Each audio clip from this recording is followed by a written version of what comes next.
Halo kalian para calon sarjana, gimana nih kabarnya pada hari ini? Semoga sehat selalu ya.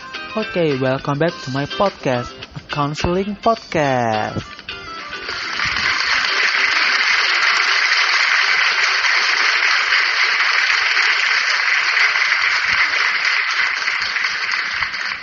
Oke, pada podcast kali ini aku mau ngebawain materi yang tentunya sangat menarik dan penting banget bagi kalian para mahasiswa calon sarjana.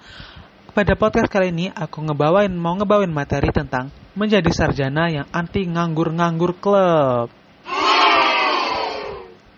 Sebelumnya, kenalin dulu aku Yudhistira Bias, mahasiswa BK UNY.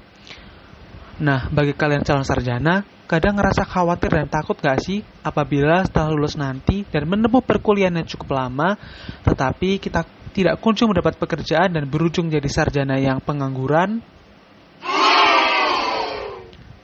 Kita juga pasti pernah ngerasa khawatir dan prospek kerja pada jurusan kita saat ini. Apakah lulusan pada jurusan kita ini akan dibutuhkan di dunia kerja ataupun sebaliknya? Nah, perasaan-perasaan takut dan khawatir terhadap karir di masa depan itu sangat lumrah dialami oleh banyak mahasiswa. Namun, kita tidak bisa hanya sebatas khawatir dan takut saja tanpa ada aksi nyata dan usaha yang kita lakukan untuk dapat mencapainya. Oke, maka pada podcast online kali ini akan saya paparkan tips and trik serta kiat-kiat sukses menjadi sarjana yang anti pengangguran. Yang pertama adalah dengan meningkatkan skill dalam perkuliahan, baik hard skill maupun soft skill.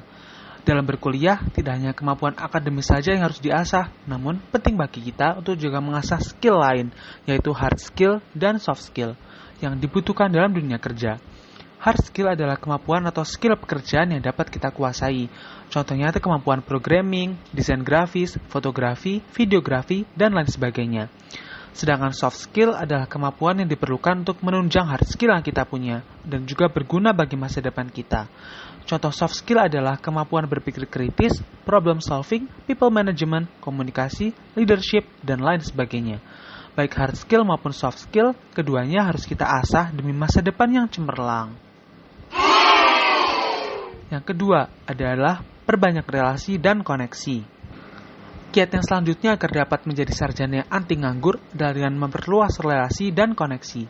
Selain hard skill dan soft skill, tidak menutup kemungkinan bahwa dalam dunia pekerjaan itu juga membutuhkan adanya kekuatan dari koneksi dan relasi yang kita punya. Dengan punya banyak relasi dan koneksi, kita bisa mengetahui banyak informasi tentang lowongan pekerjaan. Dan dengan relasi dan koneksi, juga dapat mempermudah kita untuk masuk ke dalam suatu pekerjaan tertentu. Dan yang ketiga adalah dengan berbanyak mengikuti magang dan pelatihan. Pengalaman kerja seperti magang itu sangat diperlukan dalam dunia pekerjaan dan dapat juga digunakan untuk dapat mempercantik CV kita. Dalam memasuki dunia pekerjaan, tidak hanya IPK atau hasil akademis saja yang dinilai, tetapi pengalaman kerja itu juga menjadi poin penting bagi pekerjaan yang akan kita masuki. Maka dari itu, selama berkuliah kita harus memperbanyak magang di berbagai perusahaan. Selain magang, kita juga perlu untuk mengikuti berbagai pelatihan yang berguna untuk meningkatkan skill kita yang dibutuhkan dalam dunia pekerjaan. Misalkan kita dapat mengikuti pelatihan seperti pelatihan desain grafis, Excel, videografi, dan lain sebagainya. Dan yang terakhir adalah dengan meningkatkan IPK atau nilai akademis kita. Tidak dapat dipungkiri bahwa IPK itu juga menentukan jenjang pekerjaan kita di masa depan. Banyaklah pekerjaan yang memberikan kualifikasi dan minimum IPK.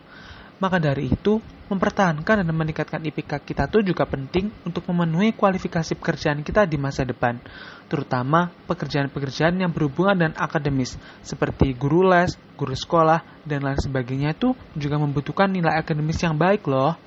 Nah, itu adalah sejumlah tips dan kiat-kiat dari saya untuk menjadi sarjana yang anti pengangguran.